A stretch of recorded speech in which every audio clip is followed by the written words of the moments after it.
Olá a todos, bem-vindos a mais um vídeo. Hoje vamos falar sobre o GT63, ou melhor, nome completo, Mercedes-AMG GT63, o novo GT63. Isto fica um bocadinho confuso porque eu normalmente digo às pessoas que fui fotografar ou estava a fotografar um GT63 e as pessoas ficam, mas é aquele antigo, mas é o de 4 portas. Não.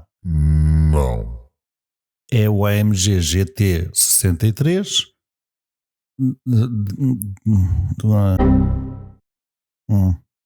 Intro.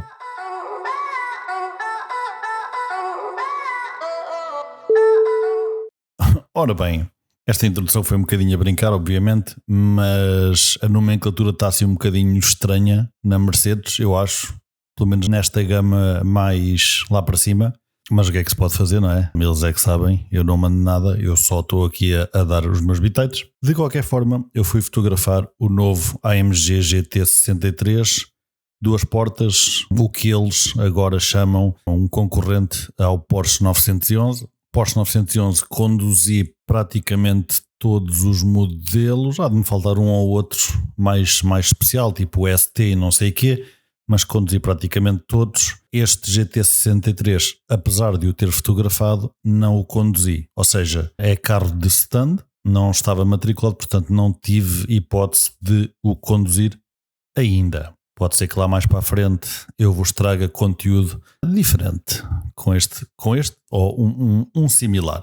Mas pronto, para já ficamos pelas fotografias do novo GT63, que se me perguntarem se é um concorrente ao Porsche 911 sem saber dinâmica de condução, obviamente, só vendo estética e conforto e tudo, ou seja, o que eu pude experimentar sem poder mexer no carro, certo? Ou seja, pude-me sentar, pude ouvir o barulho, pude ver a estética, pude ver, ou melhor, toda a gente sabe o preço, desde que façam uma pesquisa no Google. Eu diria que, a meu ver, é um carro muito mais interessante que qualquer 911, tirando, eu vou dizer obviamente, na minha cabeça pelo menos obviamente a GT Line da Porsche, ou seja, GT3, GT3 RS, etc. Tirando esses, eu acho que compraria sempre o GT63 da Mercedes.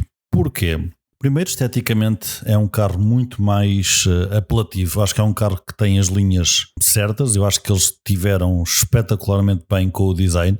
É um design incrível.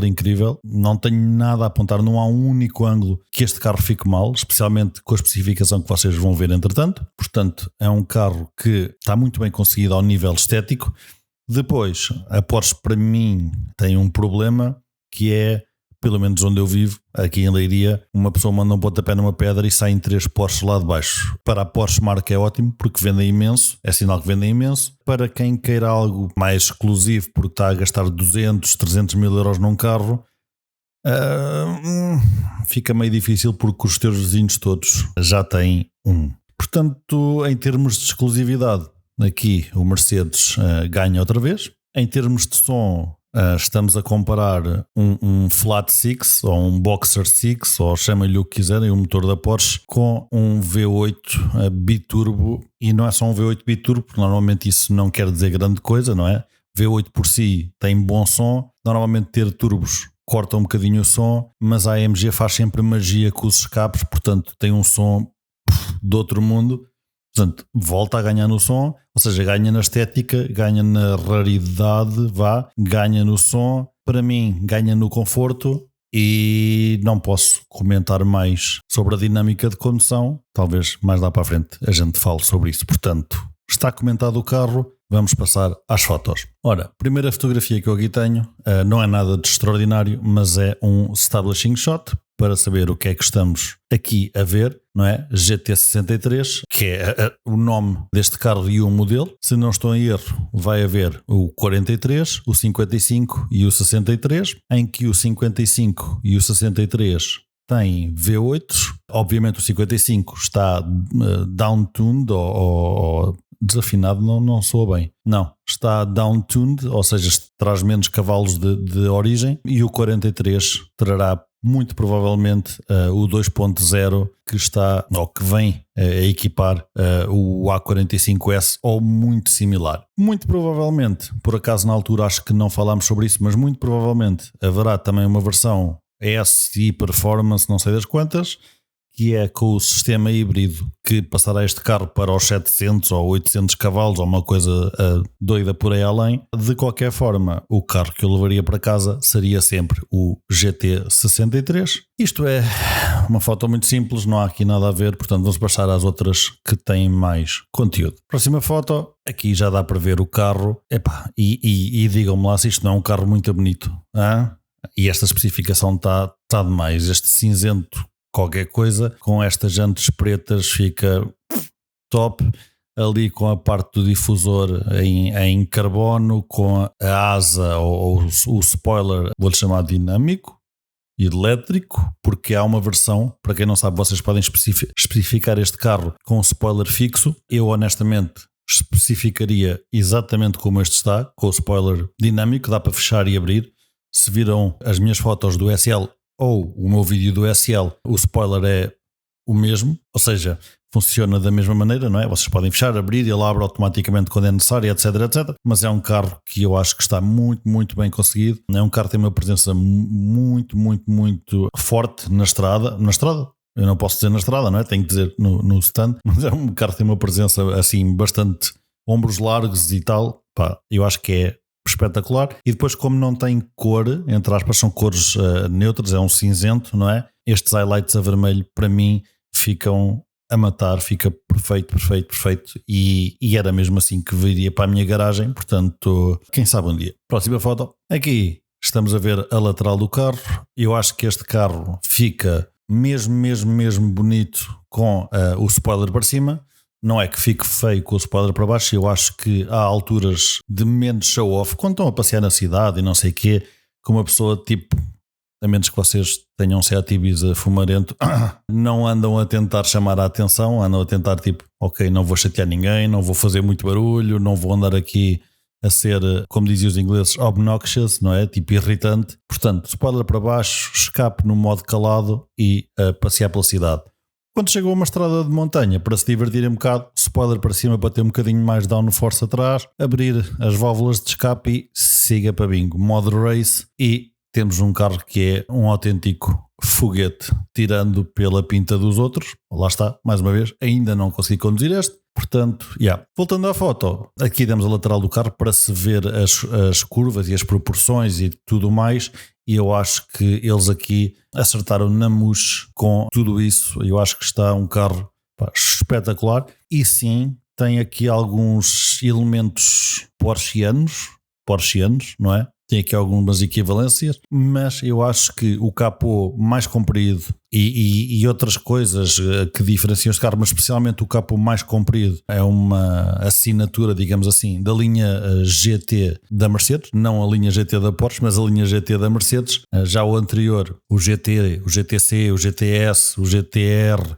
o GT Black Series, estão vendo é que isto vai dar, não é? Tinha um capô super comprido. Este penso que seja um bocadinho mais curto, mas mantém a mesma ideia de cabo comprido. Portanto, eu acho que está muito bem conseguido, as linhas estão top. Próxima foto, aqui temos visto ligeiramente de cima, para dar aqui uma visão diferente, digamos assim, deste carro. Está para ver ali, especialmente a traseira do lado esquerdo, do lado onde está a entrar a luz, dá para ver a largura, dá para perceber bem a largura de ombros, eu vou-lhe chamar de ombros, não é? Que este carro tem atrás, fica uma coisa espetacular mesmo, fica muito, muito imponente. É um carro, não é que seja super agressivo no seu design, digamos assim, ou seja, há carros que uma pessoa olha e diz, cara, o que é que aí vem? Às vezes até só são coisitas que pronto, mas este nota-se que tem alguma coisa, mas não é demasiado in your face, portanto eu acho que aqui está top. Próxima foto, aqui é a minha foto obrigatória, como vocês já sabem, se já viram algum dos meus vídeos em que eu falo de carros, é a minha foto obrigatória, é tirar de frente para a jante, mesmo de frente para a jante, mas apanhando o capô inteiro e mais ou menos ali metade da porta do condutor. O que é que eu tenho a dizer aqui? Gosto mesmo da frente destes novos Mercedes. Eu lembro-me que havia uns BMWs antigos que eram chamados os Sharks ou uma coisa similar, por causa da frente, em que a parte de cima era mais saída do que depois em baixo. Ou seja, vocês tinham uma linha que ia mais assim e depois vinha para dentro. E eu acho que a Mercedes agora é que anda com esse design. Se vocês virem, a parte de cima é a parte mais para a frente que o carro tem e depois para baixo vem para dentro. Portanto, eu acho que é justo chamar este carro um Shark, até pelo barulho que tem depois, não é? Porque é um barulho mesmo à Jaws, o filme, não é? Assustador, e quem vai morder a perna de uma senhora qualquer na praia. Ora bem, isto é um V8 biturbo, como está ali a dizer, Formatic, tração às 4, portanto, como devem imaginar, é uma besta, no melhor sentido, travões perfurados, etc. Jantes, pelo menos à frente, eu não sei se atrás são iguais, se são maiores, mas jantes de 21 à frente, pá, estas jantes são lindíssimas, adoro estas jantes e é o que há a dizer nesta foto. Portanto, vamos passar à próxima. Aqui é um close-up, não é do logo, mas da motorização, não é? Do branding da motorização. Não sei se isto faz muito sentido, mas é isso. Ou seja, dá para ver que é um V8 biturbo Formatic Plus. Não sei o que é o Plus, mas deve ser mais agressivo que o Formatic normal. V8 biturbo, toda a gente sabe o que é que quer dizer, não é? V8 biturbo quer dizer que tem 4 cilindros em cada banco. São 2 bancos com algum ângulo a fazer de V. Biturbo quer dizer que tem 2 turbos. Pronto.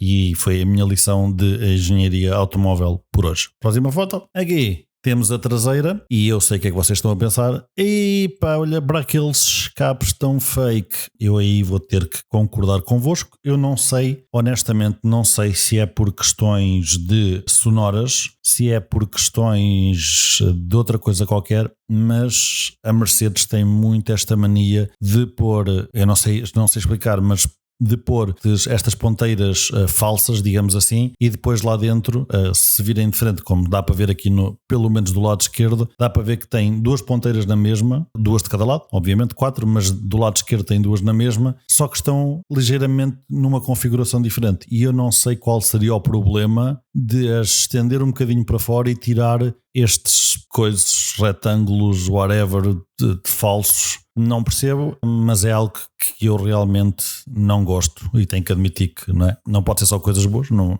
amigos, pessoal da Mercedes, vocês têm um som espetacular do vosso escape, vocês fazem coisas maravilhosas, até com 4 cilindros vocês fazem o 4 cilindros soar, que é um espetáculo. Epá, a sério, não há outra maneira de dar aqui a volta ao problema, tem que ser com cenas fake. Ainda por cima num carro deste preço e desta gama, pois não me cai muito bem e provavelmente, tendo o dinheiro, não é? Muito provavelmente poderia aqui um sistema de escape da Krapovic ou uma coisa, a Krapovic ou isso, não sei como é que eles dizem, a Krapovic, que viesse até fora e tivesse as ponteiras no sítio onde estão aquelas falsas, porque é uma coisa que realmente faz-me impressão, não visualmente, porque é o que é, mas a lógica de podia estar e não está, e é só uma escolha, talvez por algum executivo, não sei, é estranho. Eu gostava que alguém da Mercedes um dia me explicasse qual é a lógica. Ainda até hoje ninguém me conseguiu explicar, portanto. Próxima foto. Aqui temos o interior. Eu diria que não é um volante novo, mas para quem já viu muitos volantes AMG, parece-me ser um volante updated. Ou seja, eu não me lembro de um volante que seja igual a este. Posso estar enganado, atenção, mas não me lembro de um volante que seja igual a este. Na sua estrutura sim, ou seja, continua com os touch, os botões touch, que eu detesto, honestamente, tirem lá isso por favor. Continua com aqueles 2 círculos em baixo, que isso eu adoro e é super intuitivo, e sempre que usei carros habituei-me super rápido a ter. Eu no meu BMW não tenho, portanto habituei-me super rápido a ter e a mexer e tal, é super intuitivo. O que eu não me lembro de ver é o volante ter alcântara de lado e ter fibra de carbono em cima e em baixo. Não me lembro de nenhum volante AMG que tenha essa configuração. Se houver outro, peço desculpa estar aqui a enganar-vos, mas não me lembro de outro que tenha essa configuração, especialmente com o marcador em cima do meio-dia. Portanto, não me lembro, mas é um detalhe que eu achei bastante interessante aqui no GT. Portanto, e ao toque é brutal, obviamente, não é? Para quem já experimentou, para quem já teve a oportunidade de experimentar a Alcântara, não sei se está certo o termo, mas é um tecido que dá logo aquele feeling de racing e eu acho que funciona bem em carros que sejam assim mais virados para o desportivo. Próxima foto, aqui é para mostrar o center screen não o center screen em si, mas uma das definições do center screen, que é quando vocês mudam de modo, ou seja, o modo de condução, e neste caso, e eu acho que faz todo o sentido, não é? Eu podia ter escolhido qualquer um dos modos, mas mudar para Race, que é o modo assim mais hardcore. O carro, lá em cima está super bem desenhado. Todos os gráficos da Mercedes são espetaculares, não tenho nada a dizer. Acho que é o melhor infotainment do mercado, honestamente. Eu gostava que eles metessem o ar-condicionado em botões, não acontece. Todas as marcas estão, ou quase todas as marcas estão a tirar isso e a pôr em screens. Dentro das que já puseram em screens, a Mercedes ainda é quem fez melhor, porque deixou muito espaço em baixo, é sempre fixo, não sai de lá. Portanto, passado algum tempo vocês habituam-se. No entanto, continua a não ser um botão físico, que é algo que me faz alguma espécie. Acho mesmo que devia ser obrigatório o ar-condicionado ser em botões físicos, o volume ser em botões físicos, o volume do rádio, e mais uma coisa ou outra ser em botões físicos, e agora vou entrar aqui um bocadinho num rant, mas se nos obrigam a não conduzir e andar ao telefone, ou não conduzir e estar a fazer outras coisas, seja o que for, não é? Eu acho que também não nos deviam obrigar a conduzir e a estar à procura de onde é que está a cena para baixar a temperatura, onde é que está a cena para aumentar o volume do rádio. Eu acho que é tão perigoso quanto andar ao telefone. Portanto, eu acho que as marcas, honestamente, na minha opinião, deviam ser proibidas de pôr pelo menos o volume e o ar-condicionado em touchscreens. Portanto, rant feito. Próxima foto e última. Temos aqui o carro outra vez na lateral, mas de portas abertas. Porquê? Porque sim, não tenho razão, apenas gostei e gosto da silhueta deste carro, e este tipo de foto é uma foto que eu gosto de chamar as fotos de convidar para conduzir, ou convidativas, que é abrir a porta. Nem é que isto se veja aqui nada de especial, não é? Até porque eu tirei fotos de interior, tirei fotos de exterior, portanto a porta aberta é um bocadinho irrelevante, mas no storytelling do meu set das fotos, digamos assim, eu acho que é importante ter uma foto que convide a pessoa a entrar no carro. Ou seja, assim como eu tenho a lógica de establishing shot, exteriores, detalhes, etc., depois interiores, ou seja, como uma pessoa veria o carro no stand, não é? Estaria a ver o carro de fora, que giro, não sei o quê, vou ver os detalhes. Posso abrir, não sei o quê, abrir a porta. Ou seja, eu tento seguir a mesma lógica com as minhas fotos e que a story, entre aspas, não é? A story do meu set seja mais ou menos a mesma. Daí eu gostar de, honestamente, tirar fotos com a porta aberta. E com isto estamos conversados de fotografias. Infelizmente, como eu vos disse, ainda não consegui pegar neste carro para o levar a sítios para fotografar. Dentro do stand fico sempre algo limitado, não é? Estou limitado pela luz, estou limitado pelos carros que estão em background, estou limitado por várias situações que não são o ideal, mas de qualquer forma eu espero que as fotos passem bem aquilo que é o carro, que é o stance do carro, que é a presença do carro, que é a cor, que é o tamanho das jantes, etc, etc, etc, etc. Ou seja, que esses detalhes passem bem cá para fora. Portanto, é um bocadinho por aí. Não se esqueçam de visitar pedrotomás.pt. Estão lá as fotos todas deste GT63. Mais uma vez, eu espero conseguir trazer-vos um destes, mas fotografado onde eu quiser, não dentro do stand. Vamos ver. Estou em negociações, difíceis negociações. Isto parece aqui um bocadinho... Enfim, e vamos ver. Portanto... Deixem likes e subscribes se gostaram. Se não gostaram, não faz mal, olha, fica para a próxima, não é? Tipo, não se gosta de tudo. Portanto, obrigado e até à próxima.